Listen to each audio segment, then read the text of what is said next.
I'm really holding back, guys. I'm really holding back. And I know it's one game. Mets win tomorrow. Great. Gotcha. This stains probably even not the worst of all season that the Mets have lost games this year. Then by God, is it close?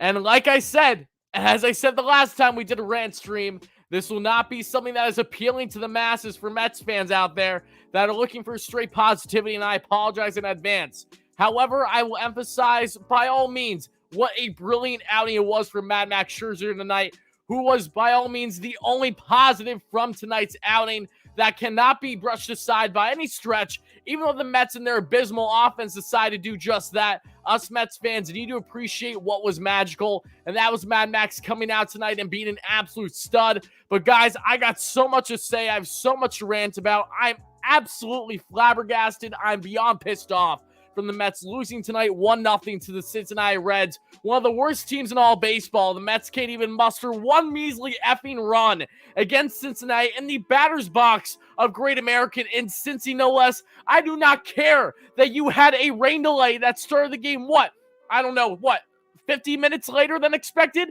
That didn't stop Mad Max from having literally 11 strikeouts, 2 hits, 0 earned runs, 0 walks, 6 innings, absolutely dominant. Past John Schmaltz, I believe 14th all-time now for strikeouts among all pitchers in MLB, and the 5th when he had a pair of strikeouts. Max was simply unhittable, and what were the Mets tonight? The Mets were the damn narrative that we've seen time and time again with this team. When we've seen Jacob deGrom pitch, when we've seen magical pitching. I'm not forgetting about David Pearson when he had an absolutely phenomenal outing for the Mets back in Miami in the series finale when he was an absolute stud and they couldn't muster more than 2 runs. I'm getting more of that deja vu again tonight, but even to a higher degree. Mad Max was out there. He's back, and this is how you show up. Francisco Lindor says entering this game, he said in the past, it's simply we cannot be relying on the likes of Scherzer and or deGrom when they return to be carrying us. They don't deserve that, and we cannot allow that. And what happens tonight? The Mets don't do anything. They literally do nothing offensively. Absolutely pathetic. 0 for 8 with runners in scoring position. This is absolutely absurd. And this is, again, I need to emphasize once more for everybody. And again, thank you guys so much for chiming in. This sucks. I'm not happy to be doing my first post-game live show in a couple days after a phenomenal holiday weekend like this. I did not want to rant tonight. I want to rave about what was a dominant performance for Max, and the Mets getting at least enough offense to keep them afoot and get the victory. But no, I guess that was too much to ask for. And I can't even argue and say, oh, this team's is hungover after having a nice holiday weekend, because no, Mad Max was locked in. Why wasn't the rest of this team? Oh my goodness. I am really bothered right now. You have no idea. It doesn't matter that the Mets win tomorrow, assuming that they win. Even that feels like a stretch right now. It's the fact that this damn team so many times wastes opportunities. I do not care that you're 20 games above 500.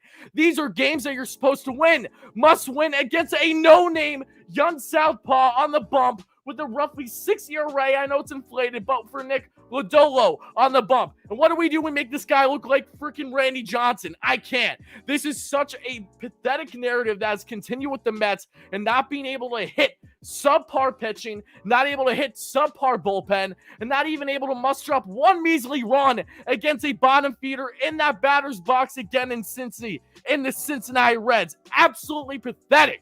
Pathetic. This team better be guns a-blazing tomorrow, or they're going to continue to hear from me and their fans. I love this team. I'm so confident this team. Do not get me wrong. But there are other teams that are taking more advantage than the Mets are right now. If you can't take advantage against some teams above you that we've seen over the past month, injuries aside, at the minimum, you need to take advantage when you have stellar pitching, something that you have not had consistently for the majority of the year, directly in part with your injuries. So step up. We did not see that tonight, and for the next 24 hours, I'm going to be beyond bothered, and I don't blame any other fan for feeling the exact same way. This is ridiculous. Absolutely ridiculous. But Mets fans, let's break down, enough of me ranting for the first 5 minutes of the show or so. Let's break down how we got here. Why did this Mets team fall apart tonight? Was this expected? Was this not expected? Mad Max and his brilliance. We'll get into his arsenal here shortly, folks. Again, I appreciate everyone chiming back in the channel for the post-game coverage. Please don't hesitate to smash that like and subscribe on. Greatly appreciate it. Help us get to 100 likes for the first short-term goal here in the live stream. And guys, stay tuned. After I rant a breakdown further on this game, I will get to your comments, questions, and concerns. We may even take some callers tonight too, because I want to hear some fans' opinions. If I'm being completely honest, I'm not bugged out. I'm that fazed by this game because this should not have happened one bit. So guys, moral of the story in tonight's game, right? You had Mad Max coming back on the bump. The first time in over 40 days since he has been in this rotation. What does he do? He absolutely shoves. He makes this Cincinnati Reds team look no different than the AA Hammerheads that he just faced a couple of days ago. Not the Hammerheads, I'm sorry. That's for the single A team, the Grant base recently, which was awesome. 5 strikeouts against 6 batters. Jake is pitching again this Sunday. And single life report St. Lucie, love to see that. The man is coming back over this next month. Great. But going back to Max, it doesn't matter if you're facing the Red and Phils or the Cincinnati Reds. He made them look the exact same. When you look at Max and his arsenal tonight was just absolutely filthy. The slider, the fastball, that 1-2 punch in his 4 to 5 pitch arsenal was simply unhittable. He made these Reds hitters look absolutely stupid. But the issue was even after Mad Max again had himself a couple punchies in the second, the third, the fourth, or the third, the fourth, or the fifth, because I know he had for 3 consecutive innings where he had at least 2 strikeouts, scoreless innings, and then you saw him strike out the effing side there that we saw as well in his 5th inning, I believe. So then the 6th, he had 1 strikeout. And that ended it for him. But Max, who could have probably won 1 more inning, not like the Mets need it until the 9th inning because of the bullpen. And I'm gonna get to the bullpen here in a second, folks. My apologies once more on the visuals. If they drop for me, just bear with me. They'll pick back up. I promise you guys. But Max was by all means the only highlight from tonight's game. This man has now a 2.26 ERA on the season, folks. And what did Scherzer do outside of simply being dominant, outside of passing John Schmaltz now for the all-time strikeout record there for the MLB? I believe it's at 14th. Correct me if I'm wrong, because, again, I'm wrong about playing things. But on top of that, Mad Max has owned the Reds his entire career, especially in Cincinnati. This man in Great American is now 4-0 with a 0.27 ERA. And in those innings, and 33 to be exact, has surrendered only 15 hits, 1 measly run, 8 walks, and has 53 strikeouts in Cincinnati. I know that Max is a stud, and I'm not surprised by his brilliance, but for him to have these numbers in what is, again, arguably the hardest park to pitch at outside of Colorado and all baseball in Cincinnati and Great American is simply jaw-dropping. To say I'm satisfied and excited about Max and his return tonight and what we will get going forward when he's now lined up to pitch this Sunday in the series finale against Miami Marlins, where he'll be facing arguably the best pitcher in the NL right now, and Sandy Alcantara. That's going to be an absolute duel as well. I'm so pumped for Max. I'm so happy that he's back. I have him literally on my back as we speak. That's why I'm wearing this black Mets shirt right now. But again, that was the only positive from tonight, folks. When you have the Mets and them only able to muster 6 hits tonight and literally 0 runs. 0 runs. Let's go down the list, guys. Let's go down the laundry list because I have it in my notes as we speak. This team was so predictable. And when the Mets faced off, they had Nick Lodolo, who was, again, on the bump, had 4.2 scoreless, only gave up 3 hits, 3 walks, 8 strikeouts, making the Mets hitters look stupid. The hitters I expected to do well tonight, folks. Not that I don't expect the entire Mets lineup to do well, but against lefties, guys that stood out to me right away, Eduardo Escobar, Starling Marte, you had Brandon Nimmo, Jeff McNeil. Those were the 4 that I was looking for the most tonight. Brandon Nimmo was not there. He was anemic. He struck out back-to-back times against Lodolo to start off the game. Starling Marte got on base a couple times, got himself a nice stolen bag, then got picked off first because he was acting like an idiot, and then had a really bad defensive play in the right corner to get Tommy Pham that leadoff double there in the bottom of the 9th, but ultimately lost the Mets the game. No one was perfect. I would have even considered dropping Marte a little bit lower based off of that poor defensive play there in right field in the 9th. But the only reason why I did is, 1, I already had my Warriors top 5 set up, and 2, he at least got a couple hits tonight, something the Mets simply couldn't do. Again, this was not a game where I'm going to, as much as Seth Lugo frustrated me that I'll get into here shortly in the 9th, guys, this was a game where the Mets only have their offense and their offense alone to blame. When you cannot score 1 run against this Reds team, I'm not going to pinpoint everything on the bullpen. Even with Seth Lugo and how absolutely god-awful he was there in the 9th, I don't view that as the reason why the Mets lost. I view that as the Mets had 8 opportunities where runners in scoring position tonight, and you can't even score 1 run? Not even 1 run. Against who? Nick Lodolo? Joe Cool? Ross Detweiler, Jeff Hoffman, Hunter Strickland? Who's to blame? It's the effing offense is to blame. Get your shit together. My God. Absolutely pathetic. The amount of times, again, going through it, folks, going through my notes now as we speak.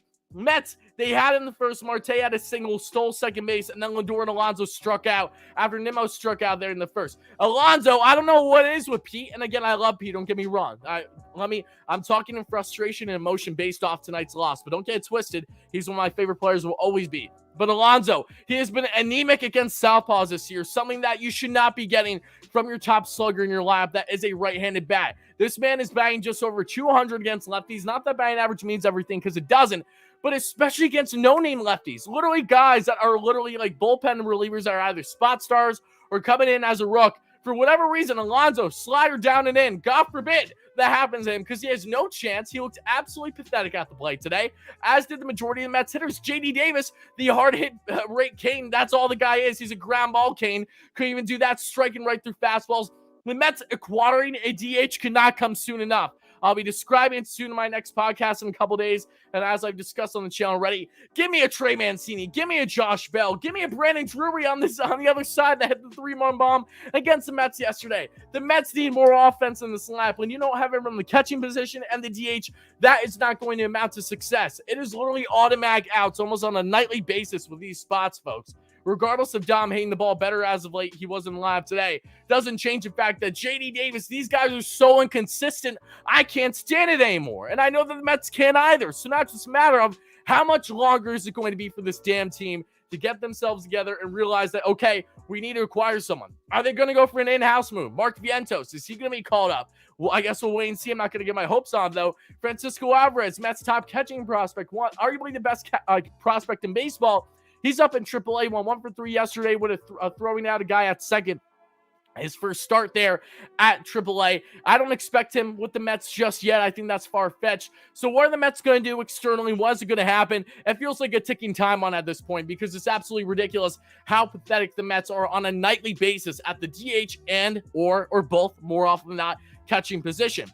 But going forward, folks, we saw the Mets again get nothing there in the first. Then the second, Mark Canha with a base knock. Jeff McNeil with an oppo single beating the shift like he always does. Love that from Jeff. And then the runners moved to second and third on a wild pitch with only 1 out. With 1 out, the Mets have runners on second and third. Surely you would think the Mets could muster a run, but no. My goodness gracious, J.D. Davis has to strike out through a fastball right down the dick because, God forbid, he can make some contact. James McCann with the ground out. Sounds like a day that ends in Y. This man has only had 2 hits since being back up with the team since his injury. I don't care. Automatic outs disgust me. I'm over it. I hate seeing it. Then the Mets continue. Max in the second with a pair of strikeouts. That's something you would see for the next consecutive innings. Second, third, and fourth. However, the Mets in the third, they did get a single from Marte. That was it because they got picked off on first looking like an idiot. He looked like an idiot on first on the base pass outside of his stolen base in first. It looked like an idiot there in right field to end the game. He had a great throw earlier in the game from right to try to get a guy out of third, which he wasn't far off with. But Marte, my goodness gracious, not a great day. He was both good and bad. I think that's the best way of putting starting Marte from today's game. Offensively, defensively, he had some upside and definitely had some downside. That unfortunately was a factor in the Mets' loss. However, we advance forward. The Mets in the fourth. Escobar hit by pitch. Jeff McNeil walked, both with 2 outs. What did they do after that? Nothing. Why would you expect anything else with this team? I mean, that is how anemic that they have been, unfortunately. Then Max strikes out a pair as well there in the fourth. You fast forward a little bit further. In the fifth, Mad Max strikes out the side because he's just that good. He's that dominant. Not surprised, as expected. What is not expected, however, is this offense to do nothing with it whatsoever. We get forward in the 6th inning. Mark Canha reaches on a throwing error. They called a single, then he gets to second base. You guys all saw that, I'm sure, right? There you go. You have a guy with less than 2 outs. Eduardo Escobar gets a deep fly out, however, there, and that's going to do her. Nothing for the Mets once again with the runners in scoring position. Mad Max with his final strikeout there in the 6th. That ends his day. Then you have Joely Rodriguez and come in the 7th and get a squirrel saying with a pair of strikeouts. That's why he's in my top 5. Shout out to Joely for stepping up, especially when he's the lone southpaw in this bullpen now. Guys, in case you're unaware, 4 or 5 days ago, my last podcast on the channel, Bleav in Queens, represented by the Bleav Network. Our third co-host soon, it's me, Joe Serralo, and our third one soon is in fact going to be a former New York Met. So stay tuned for that announcement on the channel, wherever you get your podcast. But on our last pod, I emphasized how the Mets need to make bullpen changes and Jason Treve needs to get DFA'd. Thankfully, that happened right before today's game to make a roster spot that we saw there for Max Scherzer. Colin Holderman got called up a couple days ago back in the bullpen. Had a scoreless inning yesterday, so he basically replaces Shreve. I love that. Still, Joely, huge props to him for stepping up, being the lone southpaw in the bullpen at this point in time. We advance forward, though, in the Mets. In the 7th inning, they're starting to rally a little bit. Nimmo with a base knock. Marte with a base knock. 2 outs. Francisco Lindor went over 3 at that point. Lindor sucks from the right side of the plate, too. I don't know what it is. This guy cannot hit lefties if it saved his life. Just like Alonso, just like JD, these guys are anemic a lot, especially with lefty starters, I'd like to emphasize. No less, Lindor pops it up right in front of him, slams his bat. I would, too. Absolutely pathetic there. We get to the 8th. Nick Senzel, then Reynolds. They both get on with a single and a walk. And then a sacrifice bunt by the catcher for the Reds. And just like that, there's runners in 2nd and 3rd there with less than 2 out. But Tommy Hunter, an absolute stud. He had to talk with Buck. Buck comes to the mound. He does his magical work. He shares his words of wisdom. And Tommy's able to get a pop-up from Jonathan India, who was absolutely pathetic for the Reds as well tonight. It's a couple strikeouts in that pop-up there when he could have easily got a run in. And then you saw Brandon Drury get a fly out there to shallow right to Marte. Huge shot of Tommy Hunter. Gave up a hit, gave up a walk, but came out unscathed like an absolute beast. And shout out Buck for, again, the words of wisdom. However, this is where we have the issue. The Mets go with Seth Lugo in the 9th, folks. We all see it. We're wondering, why didn't the Mets go with Adam Ottavino? He hasn't pitched in a couple days. However, I will give the benefit of the doubt to Buck here. I don't think this decision is as much on Buck as it is Seth Lugo and his incompetence to be able to handle a high-leverage situation on back-to-back days. I don't remember the last time when Lugo has been able to handle something properly in back-to-back outings over the 24-hour span without at least blowing it one of those 2 times. No less, Adam Ottavino would have had to face 2 lefties there in the 9th. That's something that I don't love matchup-wise, so I don't blame Buck. And Edwin Diaz, I understood why Buck did not go there in the non-save after pitching, of course, last night as well. It makes sense. Not last night, the night before. It makes sense why Buck made the decision for Lugo, in my humble opinion. However, Lugo is just absolutely pathetic. I mean, just absolutely pathetic. And once again, Lugo, 0.1 innings pitch, 1 hit. He gives up that earned run there eventually to Mike Moustakas to fly out. But back-to-back walks, he had nothing. He had no life on the fastball. He had no command on the curveball. He was down in every single count. When you have bases low, no outs, I already had the entire stream set up that the Mets were going to lose 1-0. It was inevitable. Moustakas makes that happen, and that is how the game wraps up, folks. And guys, I want to say once more, I love, and I cannot emphasize this enough, I love the Mets and what they have done this season. I love Max Scherzer and what he was able to do tonight. Do not get it twisted one bit. I'm not an irrational fan in the sense that I'm fully aware that this is only 1 game out of 162. Am I also aware that you lose a game in the stands to the Braves who just don't stop winning? Yes, I'm wary. Am I concerned about that? No, because again, it's a marathon, not a sprint for a reason. I expect the Braves to be neck and neck with the Mets, and the Mets control their own destiny, playing them 15 times for the remainder of this year. If the Mets win more games than the Braves, then they're surely going to win the division. That I will focus on those matchups when they come.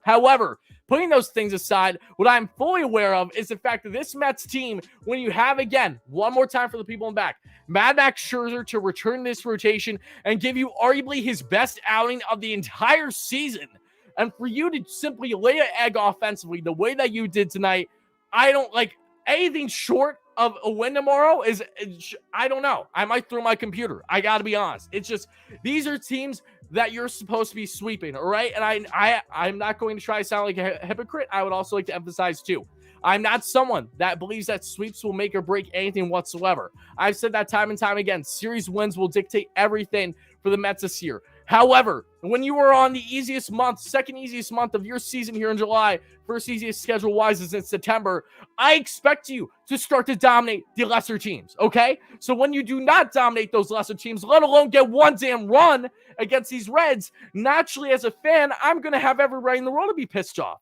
Same way that every single fan here in the chat right now, it has every right to be pissed off too. It's really hard not to be absolutely flustered on what the Mets were able to do, or rather the lack thereof of what they were able to do tonight, and their 1-0 loss here to the Cincinnati Reds. Just, I'm jaw-dropped. Look, James McCann, J.D. Davis, automatic outs. I get it. Lindor not being able to hit from the right side of the plate. I was expecting that. Alonso, would I have liked to hit her to? Yes. But am I surprised that Alonso has struggled with the same exact type pitching that he has struggled with throughout the entire 80 games so far this season? No, I'm not surprised. But it's the fact that, again, for the guys I did have a higher expectation of, we're not able to get enough. Jeff McNeil was 1 for 3, not terrible. Jeff was really close of getting a roper of a double down left field, but Tommy Pham, who ended up being the hero today, both defensively and offensively, got a beautiful catch there in the the top of the ninth for the Reds. And then he, of course, had that double beating Marte defensively there in right field in the bottom. I mean, I'm pissed. I'm pissed, guys. Guys, Mets have literally been, I'm pretty sure the Mets have been 27th ranked or lower this past month plus with runners in scoring position. They've been that bad. They've been that bad. And thankfully, they've still been able to be above 500, have been winning games with a lot of their injuries, and again, with a lot of subpar pitching at times too. I'm fully aware of all that. But it doesn't change the fact that this team has been bad. They've had their bad moments, let's put it that way, with their offense. This is a great team, 19 games above 500. I'm in it for the long haul with this team, don't get me wrong. I fully expect things to get better. I know that the season is not ending tonight or anything of that nature. However, and this is something that I really like to tell all fans that either watch the channel or just follow me personally, there are times where rightful criticism is deserved. It doesn't matter that the Mets are doing great right now. For the people out there that said, Wardy, it doesn't matter the Mets, again, it's one game, just shake it off. I understand. And look, I can shake it off if I want to, but I have every right to have emotion right now. I have every right to look at this and say that this game should have been better. And there are things that need to be called out. And God forbid, if the Mets do not win the series finale tomorrow night, it's only going to be 10 times worse here. I'm ranting and you guys reacting. That's just the nature of the game. And speaking of teams in NY falling to absolutely dog shit opponents here in the NL Central, let's look at across town in the Bronx. I know Yankees fans comment, the Yanks somehow lose to the Pirates today. Jamison Tyone can't handle the homecoming there in Pittsburgh. I don't know. No less, both teams, the two best teams in New York, the only teams in New York, both lose in embarrassing fashion to bottom feeders there in the NL Central. I'm just, man, oh man. I mean, I'm frustrated. But with that being said, folks, I did see a donation. I do see a lot of comments. I do see a lot of questions, comments, and concerns. So let's get to it. For everyone here in the live stream, guys, I'm going to start to answer all your comments, questions, and concerns right now, folks. Again, for people on replay, this is where I'm going to be cutting things off. So, guys, let me know in the comments down below. How do you feel after an abysmal Mets loss 1-0 after what was a magical, and I truly mean magical performance from Mad Max Scherzer tonight? Had it going with the Arsenal, the Velo, everything was picture perfect. This guy was putting things up perfectly, making these hitters look absolutely stupid. But when the Mets strike out 10 plus times tonight too, naturally his 11 Ks are only going to go so far. So no less, make sure to let me know your thoughts and comments below, how you feel about this brutal loss. Who do you blame the most? It has to be the offense. If it's anything else and you weren't watching the game, Lugo was frustrated by the Mets loss because they couldn't hit. Wasn't because of the fact that Lugo gave up one measly run there to be the walk-off. No less, let me know. Hit that like and subscribe button if you enjoyed the content, folks. Always greatly appreciate it. And stay tuned for more consistent post-game live streams and all that fun stuff on the channel going forward. People in the live stream, let's answer your comments, questions, and concerns now. People on replay once more, this is where I'll be cutting things off.